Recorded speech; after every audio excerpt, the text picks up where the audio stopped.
नमस्कार, मी पंजाब टाका 1, 2, 3 ला मग संपूर्ण भागामध्ये तुमच्या नगर जिल्हा, धाराशिव जिल्हा, बीड जिल्हा, लातूर जिल्हा या भागात पाऊस पडलेला दिसेल. पुणे या 4 जिल्ह्यातल्या या शेतकऱ्यांनी अंदाज दिला.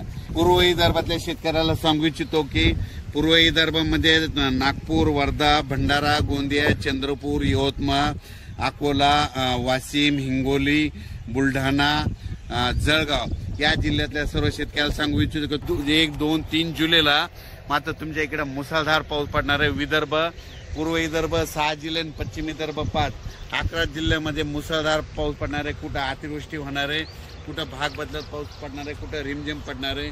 पण सांगायचं झालं तर यवतमाळ जिल्ह्यामध्ये खूप जोरात पाऊस पडणार आहे.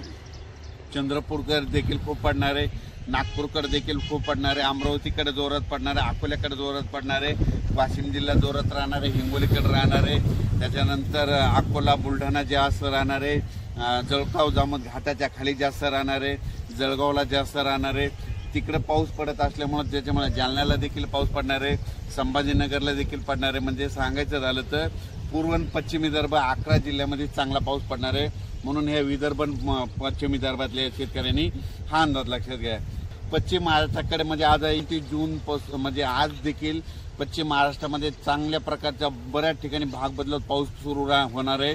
सांगलीकडं, साताऱ्याकडं, त्याच्यानंतर पंढरपूरकडे देखील, नगर जिल्ह्यात देखील बऱ्याच ठिकाणी पाऊस सुरू होणार आहे. म्हणून ही पश्चिम महाराष्ट्रातल्या शेतकऱ्यांनी अंदाज लक्षात घ्यायचा. सोलापूरकडे देखील बऱ्याच ठिकाणी पाऊस पडणार आहे. त्याच्यानंतर कोकणपट्टी आणि घाटमाथ्यावरल्या भागातल्या सर्व जनतेला आणि शेतकऱ्याला सांगू इच्छितो की कोकणपट्टी घाटमाथ्यावरला पाऊस मात्र कायम चालूच राहणार आहे, ते काय बंद होणार नाही. म्हणून हे त्यांनी लक्षात घ्यायचं. त्याच्यानंतर आता उत्तर महाराष्ट्राकडे वळू.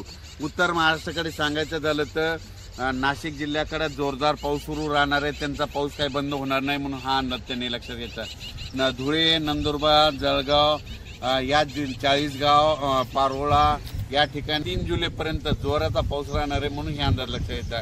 गुजरात, मध्य प्रदेश आणि राजस्थानकडे पाऊस पडत असल्यामुळं त्याचा असर आपल्या महाराष्ट्रावर उभी होणार आहे. म्हणून हे त्यांनी लक्षात घ्यायचं. पण राज्यात याच्यानंतर तुम्हाला सांगू इच्छितो की 5 जुलै, 6 जुलै आणि 7 जुलै दरम्यान परत राज्यामध्ये पाऊस भाग बदलत येणार आहे. म्हणून हे लक्षात घ्यायचं. त्याच्यानंतर 10 जुलै ते 15 मध्ये देखील राज्यात पाऊस असणार आहे. म्हणजे सांगायचं झालं तर राज्यात असा एकदम 1 महिन्याचा, 15 दिवसाचा, 20 दिवसाचा खंड पडणार नाही. पाऊस येतच राहणार. आज ह्या भागात राहिला तो दुसऱ्या भागात राहील, पण राज्यात पाऊस कंटिन्यू चालूच राहणार आहे.